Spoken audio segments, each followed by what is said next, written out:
Hi everyone, this note is on solving exponential equations and this is day 2.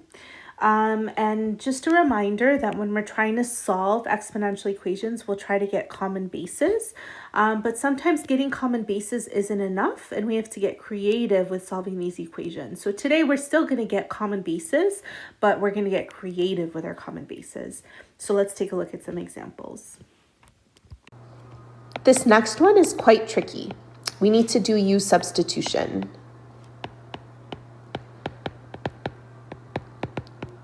So for starters, if you look right here, this is 2 to the power of 2x right here. So we can say that 2 to the power of 2x is the same thing as 2 to the power of 2 raised to the power of x, or it's the same thing as 2 to the power of x all raised to the power of 2, because when you multiply these exponents, you would still get 2x. So I'm actually going to rewrite this as 2 to the power of x all raised to the power of 2, and then I'm going to copy down the rest of this. Minus 5 times, I'm going to write it like this, 2 to the power of x plus 4 equals 0. So now, right here, because this is 2 to the power of x right here, I'm going to let u equal 2 to the power of x. By doing that, I now have u squared minus 5u plus 4 equals 0. See here, this is u, and then I just have squared minus 5 times u, and then plus 4. So now I can just go ahead and solve for u right here.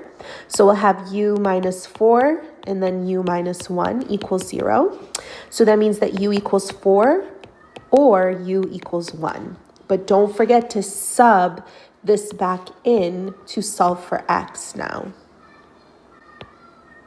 So here I'm going to say 2 to the power of x equals 4, or 2 to the power of x, get a common base, is 2 to the power of 2, so x equals 2.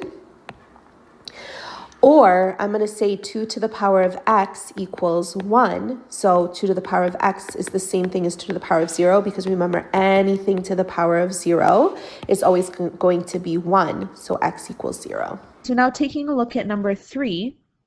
Number 3 is a little bit different because of this minus sign. So 3 to the power of x plus 2 minus 3 to the power of x equals 72. We don't have any rules for exponents with subtraction here. So we need to be a little bit creative about how we're going to solve a question like this.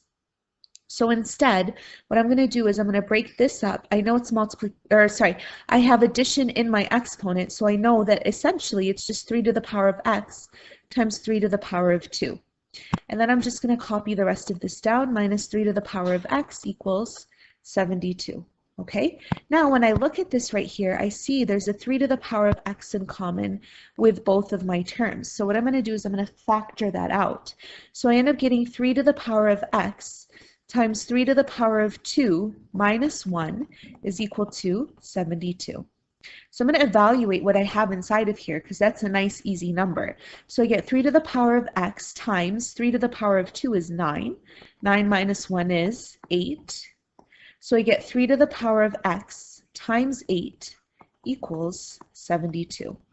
Okay, now what I'm going to do is I'm going to divide both sides by 8 to get this 3 to the power of x alone.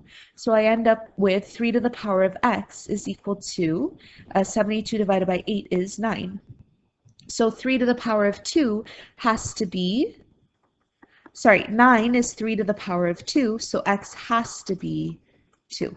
And that's my answer for this question right here. Okay, and same thing, we can do a check just to see what happens. So for my check right here, I would do 3 to the power of 2 plus 2 minus 3 to the power of 2 equals 72. Okay, so I get 3 to the power of 4 minus 3 to the power of 2 equals 72. Then I get 81 minus 9 is 72, which is true that 72 equals 72. So x equals 2 is the solution to this equation right here.